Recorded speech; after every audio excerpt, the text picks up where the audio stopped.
NCERT जो class 6 का है उसकी हिस्ट्री देख रहे हैं हम लोग। चलो देखें, शुरू करते हैं। चलो सबसे पहले यहाँ पे बोल रहा है कैसे पता लगाएं।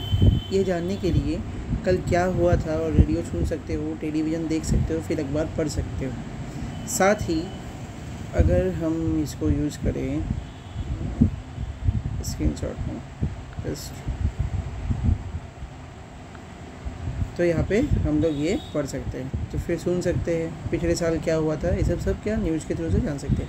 अतीत के बारे में हम क्या जान सकते हैं, अतीत के बारे में हमें जानने के लिए क्या करना पड़ेगा, बहुत कुछ जाना जा सकता है। जैसे लोग क्या खाते हैं, कैसे कपड़े पहनते हैं, किस तरह के लोग घर में रहते हैं, ये सारी चीज़ इसमें पता है।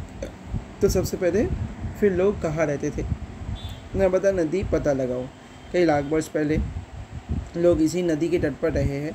ये रहने वाले आरंभिक लोगों में से कुछ कुशल संग्राहक थे जो आसपास के जंगलों के विशाल संपदा से परिचित थे। अपने भोजन के लिए जड़ों, फलों और जंगल अन्य उत्पादों को यहीं से संग्रह किया करते थे। जानवर का आखिर शिकार भी किया करते थे।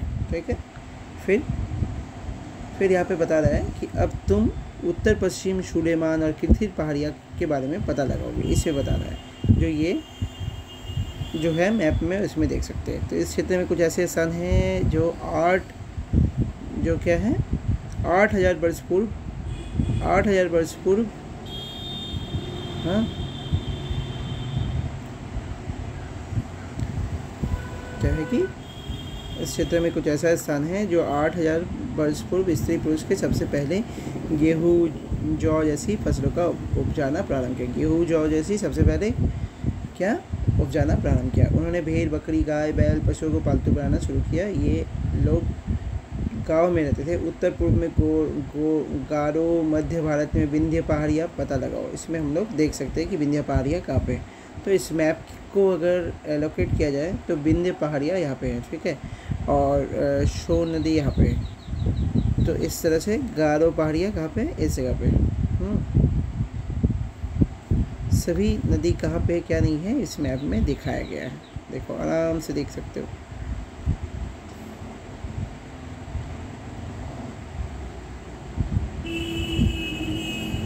सतलज नदी, झेलम नदी सब है इसमें। ठीक है, ये मैप में गंगा, भागीरथी, ब्रह्मपुत्र नदी सब कुछ है इसमें। तो फिर आगे चलते हैं मानचित्र पर सिंधु और सहायक नदियों के पता लगाने के लिए। सहायक नदियाँ उन्हें कहते हैं जो एक बड़ी नदी में मिल जाती है। सहायक नदियाँ किसे कहते हैं, जो एक बड़ी नदी में मिल जाती है। लगभग 4,700 वर्ष पूर्व इन्हीं नदियों के किनारे कुछ आरंभिक नगर फले फूले। गंगा की सहायक नदियों के किनारे तथा समुद्र तटवर्ती इलाकों में नगरों का विकास 2500 वर्ष पूर्व हुआ। गंगा तथा इसकी सहायक नदियाँ सोन के बारे में पता लगाओ। सोन नदी कहाँ पे है उसके बारे में। गंगा के दक्षिण में इन नदियों के आसपास के क्षेत्र प्राचीन काल में मगध, जो वर्तमान में बिहार है, नाम से जाना जाता था। शासक बहुत शक्तिशाली थे और उन्होंने एक विशाल राज्य की स्थापित किया और देश के अन्य हिस्सों में भी ऐसे राज्य की स्थापना की थी। लोगों ने सदैव उपमहाद्वीपों के एक हिस्से दूसरे हिस्से तक यात्रा की। कभी कभी हिमालय, ऊंचे पर्वत, पहाड़ियाँ, रेगिस्तान, नदियाँ, समुद्र के कारण यात्रा जोखिम भरी होती थी। फिर भी यह यात्रा उनके लिए असंभव नहीं थी।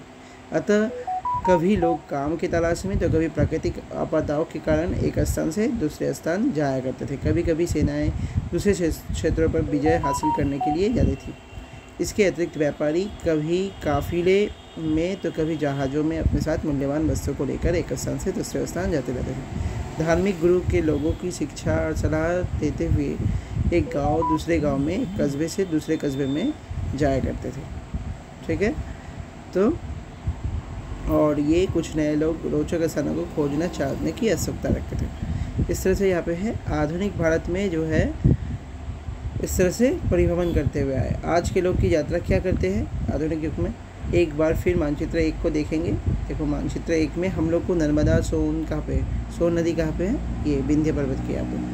बिहार का जो अभी मगध, पहले मगध कहा जाता था, जो अभी बिहार में। गंगा और सोन नदी इस जगह पे। ठीक है, तो आज के लोग यात्रा क्यों करते हैं, एक बार फिर मानचित्र 1 को देखो। पहाड़ियाँ, पर्वत, समुद्र, उपमहाद्वीप प्राकृतिक सीमा का निर्माण करते हैं। हालांकि लोगों के लिए इन सीमाओं को पार करना आसान नहीं था।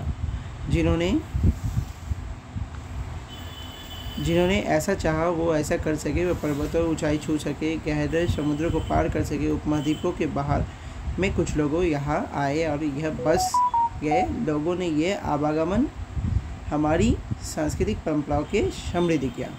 कई 100 वर्षों से लोग पत्थर को तरसने, संगीत रचने, भोजन बनाने,